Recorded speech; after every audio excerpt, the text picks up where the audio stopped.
¿Qué tal? Mi nombre es Feliciano Quintero Jiménez y vamos a hablar sobre transformadores y transformador ideal. Y para empezar, empezaremos con la definición de transformador.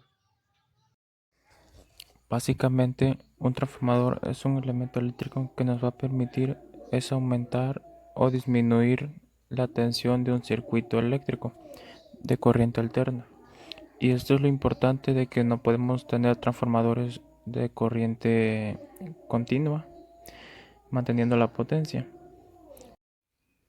La potencia que entra al sistema es igual que la se obtiene en la salida. Aquí estamos usando la ley de Ohm de voltaje igual por intensidad de resistencia. Y si relacionamos esto, recordamos que la potencia queda igual a su voltaje, por lo que la potencia que entra es la misma que sale, V por I, que entra a ser igual V por X. Esto es muy importante recordar. Bien, siguiendo con la definición de transformador, tenemos que se dan circuitos de corriente alterna. Punto 2. Aumenta o disminuye la tensión. Lo podemos aumentar o disminuir la tensión. Y punto 3. Se conserva la potencia en caso de transformador ideales. Y punto 4. Se produce un fenómeno de inducción de corriente eléctrica. Si ese fenómeno no se conociera en nuestro sistema, no podríamos inducir ese campo magnético que se va a producir como consecuencia de la corriente eléctrica. Básicamente un transformador se compone por dos bobinas de material conductor. En este caso vemos una bobina en la parte izquierda de color rojo y en la derecha de color azul. Estas bobinas tienen que estar aislados entre sí. Quiere decir que no tiene que haber ningún toque para que conecte las dos bobinas. Y lo que se utiliza es un núcleo ferromagnético, que es la parte esta que parece un cuadrado.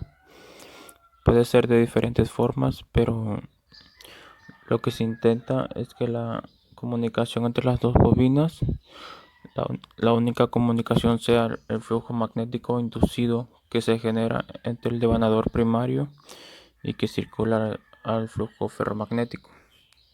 Bueno, el funcionamiento empieza por el devanado primario, que es aquel que es la entrada del sistema, de que lo tenemos de color rojo. Vamos a hacer circular una corriente en alterna.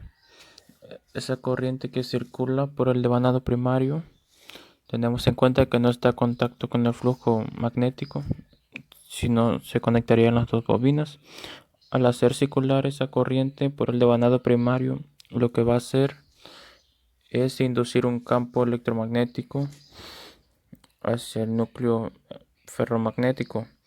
Ese núcleo va a pasar por el devanado de la segunda bobina, lo que va a inducir una corriente eléctrica en esa bobina. ¿Qué conseguimos? Pues conseguimos que se genere una corriente en la segunda bobina y el voltaje sea el mismo, por lo cual vamos a poder aumentar o disminuir el voltaje como hemos visto anteriormente.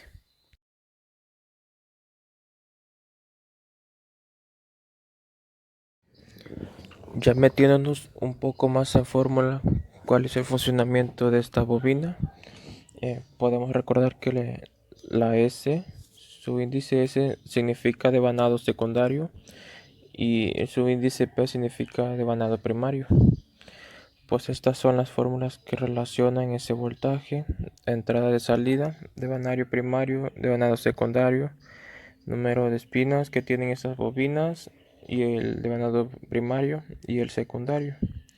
Simplemente con estas fórmulas podremos calcular el voltaje que queremos en el devanado secundario.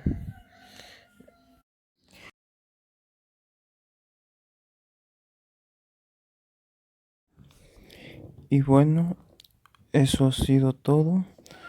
En conclusión, se considera un transformador ideal aquel en el que no hay pérdidas de ningún tipo. En la práctica no es realizable, pero es útil para comprender el funcionamiento de los transformadores reales.